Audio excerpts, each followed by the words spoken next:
अगर stock charts को follow करते हैं तो आपकी नज़र एम शेप पर ज़रूर पड़ी होगी। ये कोई ऐसे ही बना हुआ शेप नहीं है, ये एक क्लासिक पैटर्न है। और आज हम इसी की तह तक जाएंगे, देखेंगे कि डेटा असल में इसके बारे में क्या कहता है। इस पैटर्न का नाम है Eve and Eve double top और ये एक कहानी सुनाता है, एक ऐसे स्टॉक की कहानी जो शायद अब थक रहा हो। इसकी बनावट को समझना ही इस कहानी का अंत जानने की चाबी है। तो इसका सीधा सा मतलब है कि ये पैटर्न एक तरह की वार्निंग है, एक इशारा कि जो स्टॉक अब तक ऊपर जा रहा था, हो सकता है अब वो यू टर्न लेने की तैयारी में हो। तो सवाल ये है कि इसे पहचाने कैसे, कौन से वो खास विजुअल संकेत हैं जिन पर हमें ध्यान देना है। चलिए इसे जरा तोड़कर समझते हैं। सबसे पहली चीज जो देखनी है वो है ये दो गोल टॉप्स। जैसा कि कहा जाता है, इनकी तुलना बड़ी घनी आईब्रोज से की जाती है। मतलब ये नुकीले या शार्प नहीं होते, बल्कि चौड़े और एकदम गोल होते हैं। अब आती है असली काम की बात, ये कन्फर्मेशन लाइन। जब तक कीमत इस लाइन के नीचे जाकर बंद नहीं होती है ना, तब तक पैटर्न को कंफर्म नहीं माना जाता। यही वो ट्रिगर है जिसका ट्रेडर्स बेसब्री से इंतजार करते हैं। तो एक असली ईडीटी को पहचानने के लिए हमें कुछ चीजें चेक करनी होती हैं। पहले से एक अप ट्रेंड होना चाहिए, दो गोल पीक्स होने चाहिए और इन दोनों पीक्स के बीच में आमतौर पर कुछ हफ्तों का फासला होना चाहिए। ये छोटी छोटी बातें बहुत जरूरी हैं। यही हमें एक असली पैटर्न और मार्केट के रोजमर्रा के उतार चढ़ाव में फर्क करने में मदद करती हैं। ठीक है, तो ये दिखता कैसा है ये तो हमें पता चल गया, पर सबसे बड़ा सवाल, क्या ये सच में काम करता है? आइए अब देखते हैं कि पिछला डेटा क्या कहानी बताता है। और यहीं से कहानी मजेदार होनी शुरू होती है। जैसा कि हम देख सकते हैं, ये पैटर्न हर तरह के मार्केट में एक जैसा काम नहीं करता। मार्केट का ओवरऑल ट्रेंड क्या है?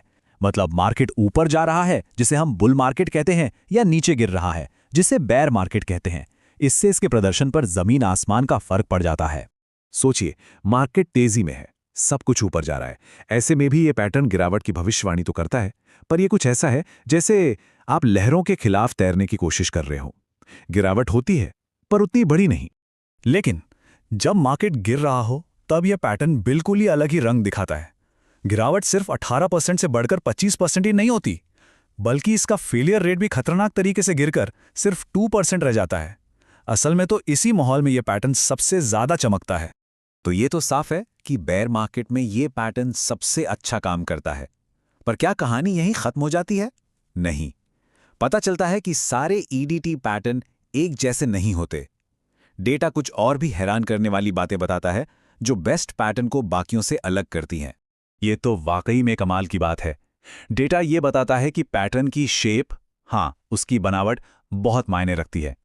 जो पैटर्न ऊंचे और संकरे होते हैं, मतलब जहां दोनों पीक्स के बीच की घाटी गहरी होती है, वो उन पैटर्न से कहीं बेहतर काम करते हैं जो छोटे और चौड़े होते हैं।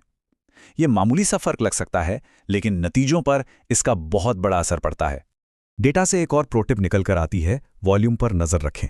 अगर पहले पीक पर दूसरे वाले से ज्यादा ट्रेडिंग वॉल्यूम है, तो ये एक बहुत अच्छा संकेत माना जाता है। ये पैटर्न की ताकत को एक तरह से कंफर्म करने में मदद करता है। अच्छा, अब एक जरूरी बात, कोई भी ट्रेडिंग पैटर्न 100% सही नहीं होता। ये समझना बहुत जरूरी है कि ये पैटर्न कब और क्यों फेल हो सकते हैं, ताकि कोई भी इसके जाल में ना फंसे। ये नंबर देखिए जरा, ये चौंकाने वाला है।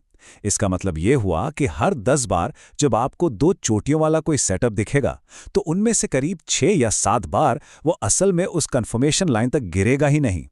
इसीलिए सब्र रखना सबसे जरूरी है। कंफर्मेशन का इंतजार करना ही सब कुछ है। और असल जिंदगी में एक फेलियर कुछ ऐसा दिखता है। ये उन लोगों के लिए एक संभावित जाल है जो बहुत जल्दबाजी में कोई कदम उठा लेते हैं।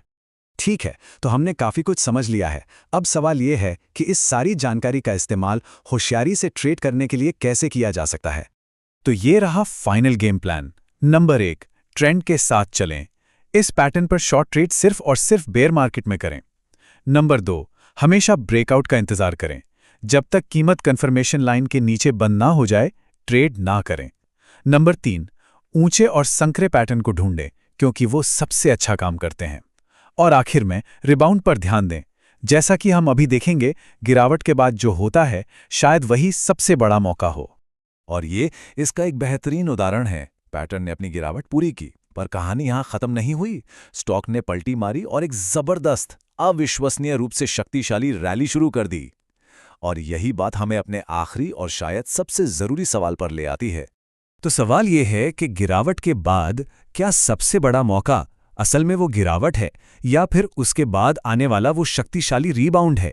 ये हमें एक सोचने वाली बात के साथ छोड़ जाता है कि शायद ये जो गिरावट है वो तो बस एक बड़े मुनाफे वाले उछाल का एक सेटअप मात्र है।